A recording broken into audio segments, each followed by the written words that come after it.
damai sejahtera Allah yang melampaui segala akal, kiranya itulah yang memelihara hati dan pikiran saudara-saudara dalam Kristus Yesus Tuhan kita.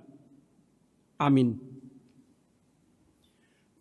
Jemaat Tuhan, khotbah untuk kita semua pada minggu yang baru ini, minggu ke-12 sesudah Trinitatis, diambil dari kitab Mazmur pasal ke-34 ayat ke-12 sampai 18.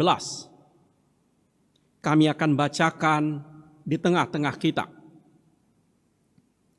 Marilah anak-anak, dengarkanlah aku. Takut akan Tuhan kuajarkan kepadamu.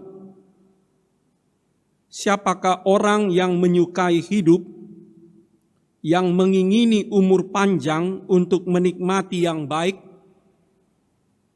Jagalah lidahmu terhadap yang jahat, dan bibirmu terhadap ucapan-ucapan yang menipu. Jauhilah yang jahat, dan lakukanlah yang baik. Carilah perdamaian, dan berusahalah mendapatkannya. Mata Tuhan tertuju kepada orang-orang benar, dan telinganya kepada teriak mereka minta tolong. Wajah Tuhan menentang orang-orang yang berbuat jahat untuk melenyapkan ingatan kepada mereka dari muka bumi. Apabila orang-orang benar itu berseru-seru, maka Tuhan mendengar dan melepaskan mereka dari segala kesesakannya. Sampai demikian pembacaan kita. Saudara-saudara, tema minggu kita hari ini adalah hidup orang benar. Nah, istilah orang benar ini berulang-ulang muncul dalam Alkitab. Sebetulnya siapakah yang disebut orang-orang benar ini?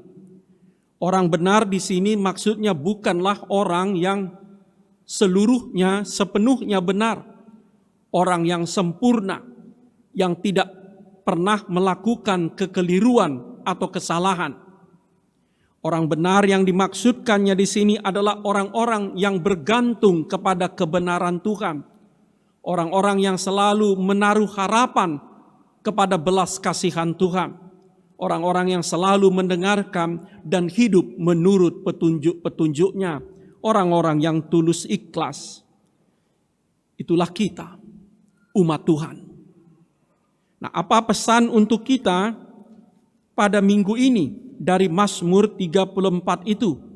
Ada 3 hal paling sedikit.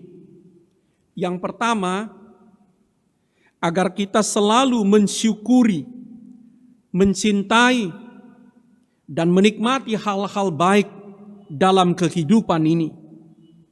Agar kita selalu mensyukuri, mencintai, dan menikmati hal-hal yang baik dalam kehidupan ini. Saudara-saudara, ada 3 bahaya pandemi ini kepada pribadi dan spiritualitas kita. Pertama, pandemi yang berkepanjangan yang sudah lebih 2 tahun ini seringkali membuat kita lupa bersyukur dan berterima kasih, baik kepada Tuhan ataupun kepada sesama. Pandemi ini, kesusahan, kesulitan ini membuat kita seringkali lupa bersyukur dan berterima kasih kepada Tuhan atau kepada sesama. Padahal di masa pandemi sekalipun kita masih menerima berkat, menerima kebajikan dari Tuhan atau sesama kita.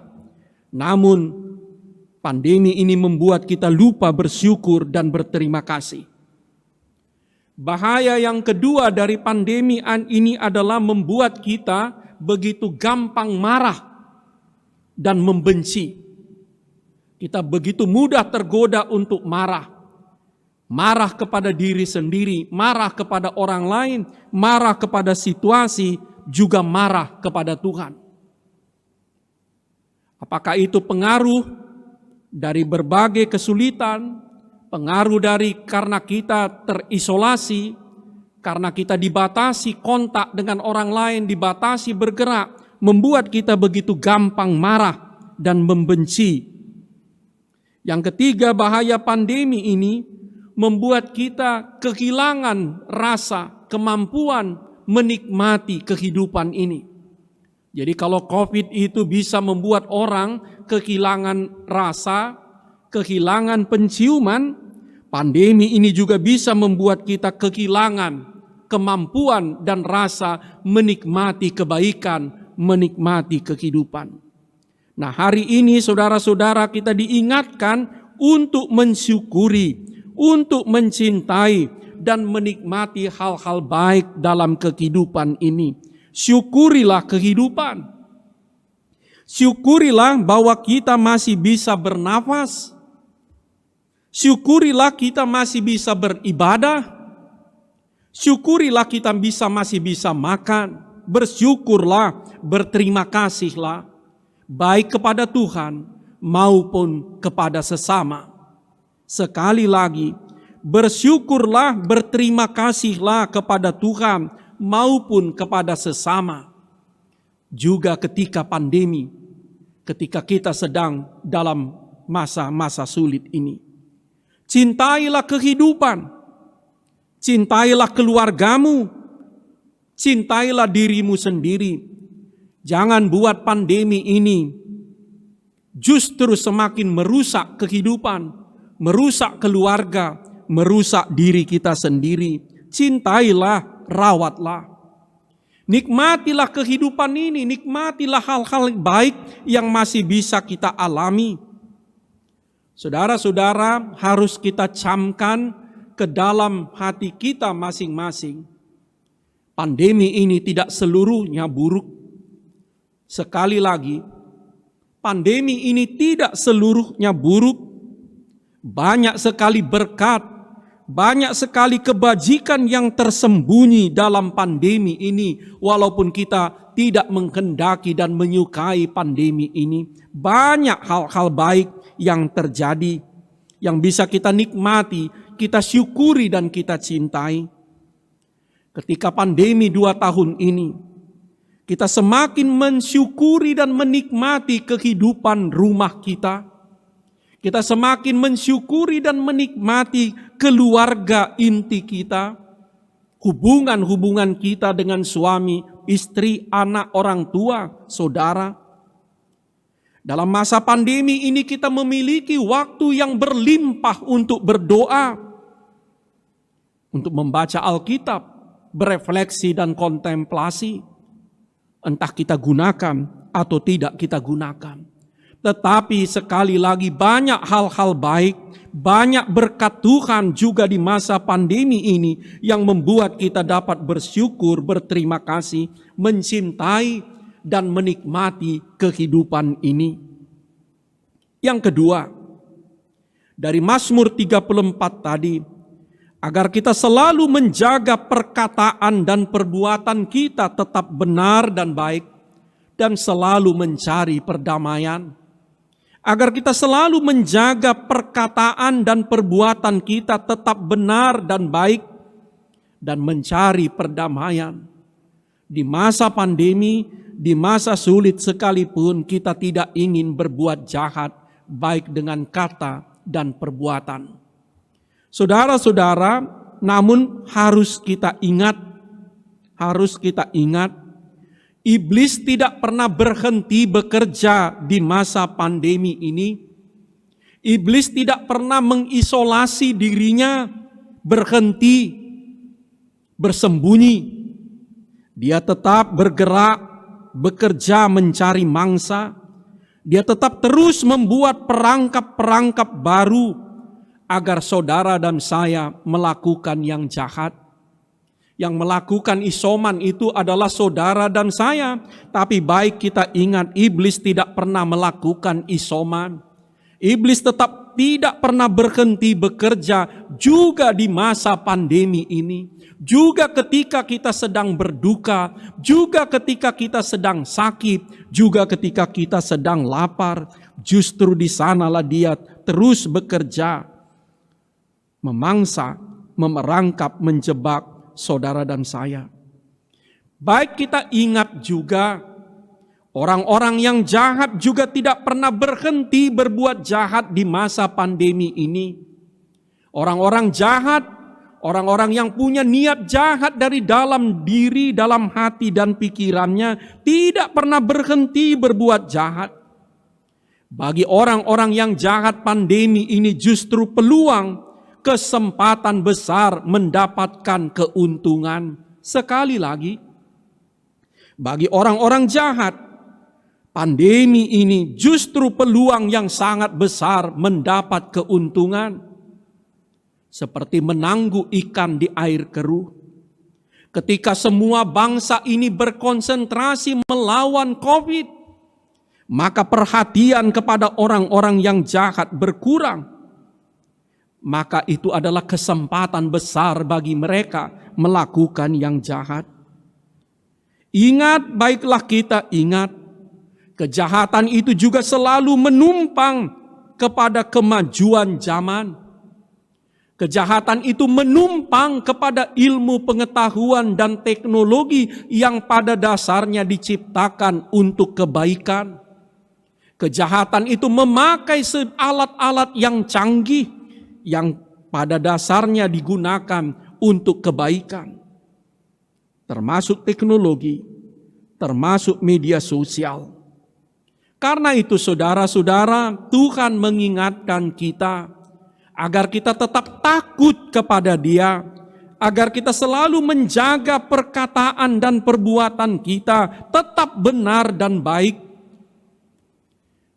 Melalui epistel tadi, kita diingatkan, hanya ada satu cara melawan yang jahat, apakah itu kejahatan dengan kata atau perbuatan, jangan ikut-ikutan melakukannya. Epistel kita tadi, surat Roma mengatakan, kalahkanlah yang jahat dengan kebaikan. Hanya satu cara melawan kebohongan yang begitu masif, yang dipropagandakan dengan alat-alat teknologi modern zaman sekarang. Jangan ikut-ikutan melakukan kebohongan. Hanya ada satu cara melawan korupsi, jangan ikut-ikutan melakukannya. Saudara-saudara, kita diingatkan agar selalu menjaga perkataan dan perbuatan kita tetap baik, tetap benar, juga di masa pandemi, juga saat kita sakit, juga saat kita lapar, juga saat kita sedang dalam keadaan sulit. Dan mari kita mencari perdamaian. Hanya dengan cara itulah, kata si pemazmur tadi, kita dapat menikmati kehidupan ini. Kita dapat mensyukuri dunia ini, kehidupan ini. Dan kita dapat hidup dengan penuh sukacita dan damai. Yang ketiga, apa pesan dari Mazmur 34? Agar kita selalu percaya, dan menghayati bahwa Tuhan itu selalu mendengar doa orang-orang benar, doa umatnya, doa orang yang berteriak minta tolong padanya dan dekat dengannya. Mazmur tadi mengatakan mata Tuhan, telinga Tuhan, wajah Tuhan, hati Tuhan selalu tertuju kepada orang-orang benar, kepada umatnya yang tulus, umatnya yang bergantung kepada belas kasihannya kepada saudara dan saya. Saudara-saudara, juga di masa pandemi ini, mari kita ingatkan diri kita masing-masing, kita tetap hidup di dalam pengamatan, di dalam pengawasan, di dalam jangkauan Tuhan. Juga di masa pandemi ini, mata Tuhan tertuju kepada kita, telinga Tuhan tertuju kepada doa-doa kita, Wajah Tuhan selalu dihadapkannya kepada kita dan hatinya selalu kepada kita. Itulah yang membuat kita tentram. Itulah yang membuat hati kita tenang. Walaupun banyak hal dalam pandemi ini belum bisa kita perkirakan atau ramalkan. Kepercayaan, pengalaman, penghayatan kepada Tuhan yang selalu mendengar doa, Tuhan yang selalu menatap kita, Tuhan yang mau berada di dekat kita dalam kesengsaraan kita. Itulah yang membuat kita tenang dan tentram. Juga di hari-hari sulit di masa pandemi ini. Kita diajak mengingat apa yang dikatakan oleh sang pemazmur di Mazmur 23 ayat 4. Sekalipun aku berjalan dalam lembah kekelaman, aku tidak takut bahaya. Sebab gadamu dan tongkatmu menghibur aku. Sekalipun aku berjalan dalam kekelaman dan dalam bahaya, aku tidak takut. Sebab gadamu dan tongkatmu selalu menghibur aku. Mari kita jadikan kata-kata pemazmur itu juga menjadi kata-kata hati kita. Sekalipun aku masih harus menjalani masa-masa pandemi ini. Sekalipun kami masih harus menghadapi kemungkinan datangnya bahaya oleh pemanasan global, oleh krisis ekologi. Sekalipun hati kami terancam oleh kemungkinan desintegrasi bangsa, perpecahan bangsa, kami akan tetap tenang dan tentram, sebab tangan Tuhan, tongkat Tuhan, dan gada Tuhan selalu bersama-sama dengan kami. Amin.